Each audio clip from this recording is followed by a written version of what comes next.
Well, we now have a third conversation. I'd like to welcome up onto the stage Vineet Rai from Aavishkaar Group.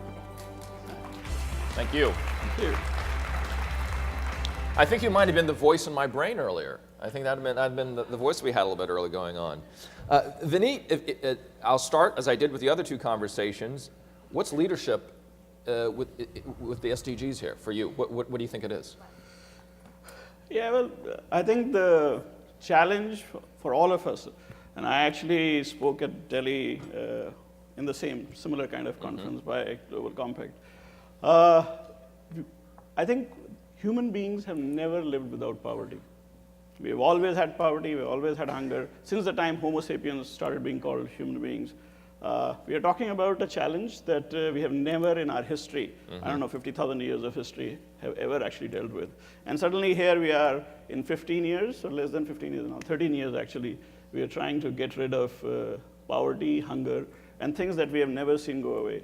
And I think to me, that actually is leadership, where you challenge yourself is something as audacious. And what I found funny was that the governments of the world, which are normally very conservative, came forward to actually look at this. And ultimately, leadership is to actually deliver on something that you believe cannot be done. Talk about engaging, taking that idea with local entrepreneurs, which you do, SMEs. How does this translate for you when you're dealing with those groups? So I started with a very simple problem in 2001, or actually 94, when I passed out and was posted in a forest. I'm a forester, I used to live in a forest. I was quite surprised by what I saw on the ground. The world was very unfair, was very clear to me. A lot of people were struggling to get things that we actually believe they should get without any struggle. And that struggle, or that being away completely, basically made me realize that you need to somehow take these people and make them rich. Essentially, if you go and ask a poor person, what do you want to be? He wants to be rich. And rich is nothing but actually having access to facilities that you and I have, taking them to water, clean water, sanitation, etc. Business seemed to be one of the ways where you can increase incomes and reduce vulnerabilities. And that's essentially what making a person rich is. There is a lot of work that is being done using capital that is coming from donations, charity, etc. And there seemed to be a chance that business could play a role in making this unreal world, making poor people rich happen. And that's essentially what we are trying to do. It's not that complex to communicate, actually. How do you do that? Well, actually, if you start a business, you create jobs. So every business in the world, including So you're helping to start businesses. This is where the way. But if you can start a business where the business doesn't want to start, that's where you make a difference. So if you want to, generally, capital and talent has a reason to, it's like water coming down the hill. They will always go to New York, Manhattan, San Francisco, Mumbai, Delhi. Nobody wants to go to places where there's no capital, no talent. Nobody wants to work there. Nobody wants to create a business there. Give me an example of you doing this. Yeah, so we have actually created companies in low-income states of India. There's a state called Orissa where I actually lived and worked in the forest. This is a significant tribal population. And this population essentially, generally is hunter-gatherer. Generally coming from that background, does not actually either plow or till land, nor does it actually have animal husbandry. So it doesn't have cows or milk, etc. Generally, therefore, capital would never go there to create a dairy. Why? Because there's no local milk. But this state also has significant amount of large cities where there are urban people who want milk. So it's a counterintuitive theory. You go in and create a dairy, you have a fairly large population that doesn't have access to milk and wants milk. You don't have a supply. You have to take an extraordinary risk of putting in capital, going and creating a backend, pasteurize the milk, and then sell. But once you sell, you not only create massive jobs in rural farm, and at the same time, in front end, you actually have a fairly successful business coming through. How many times have you done something like this?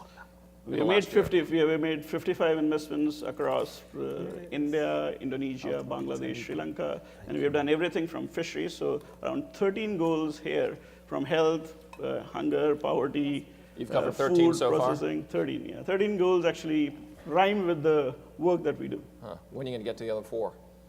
Well, I'm not sure actually we can do the 4, but the 13 rhymes with I us. think people think you can do it here, right? You might as well just round it out, Well- right? Yeah. Oh, okay. So, all right. Where are you getting the money from? Yeah, well, that's actually the challenging part. Remember, I'm a forester. I used to live in the forest, so I did not know where to find money. So I started off with my personal $100. I think you're saying it's growing on trees since you're in the forest. Yeah, absolutely. I actually did believe that. Started Thank you. with 100. Whoever laughed, thank you for laughing. That was, That was a joke. yeah, it was not good, but yeah. Yeah, so with the $100 that I started with, I actually tried to look for rich people. Initially, it took me 5 years to reach $1 million from the $100 I started with. Generally, most people found me cute and actually gave me the money that they would have spent on their children's birthday party. But over a period of time, over 7 years, I actually realized that once we started demonstrating that this could be done, even in very small amounts, my first investment was as small as $20,000, there was a change. The other thing that I realized was that my pitch was also very cute. I was actually going and telling people that give me your money, I will change the world. Yeah. That doesn't sound a great pitch in case you really want to change the world. Never tell them that you can. So I changed my pitch. I started telling them that give me your money and I'll deliver you returns that you have never seen. Now, I also know in venture capital it takes 10 years.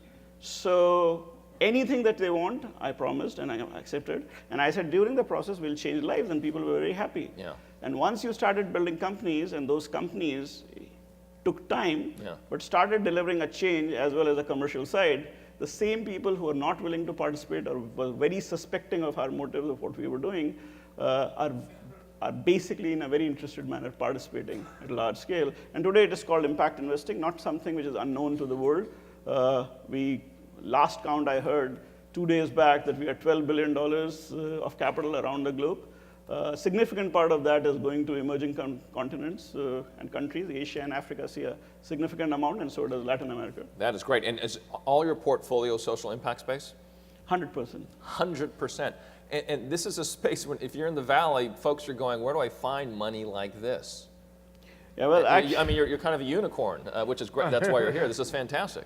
Well, I think the challenge really is that people want to find businesses that look and feel or resemble to what they have been doing. Unfortunately, you might have to actually tweak some of the concepts of business. For example, Silicon Valley has 80% failure rate, 20% success rate.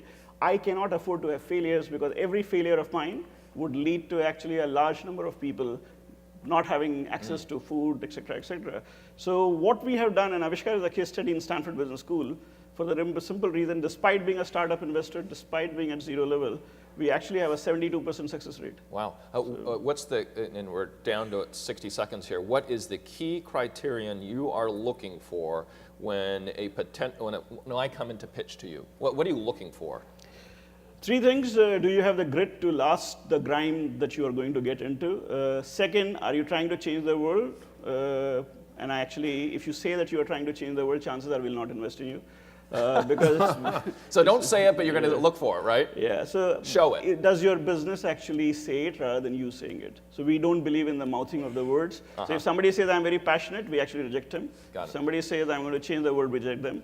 But if somebody demonstrates that they are passionate and actually change the world, then we invest in them. Right. In one word, what inspires you to do this? Well, to make poor people rich. All right. That's more than one word, but it's a great one word. Thank you so much, Vineet Rai, ladies and gentlemen. Thank you, sir.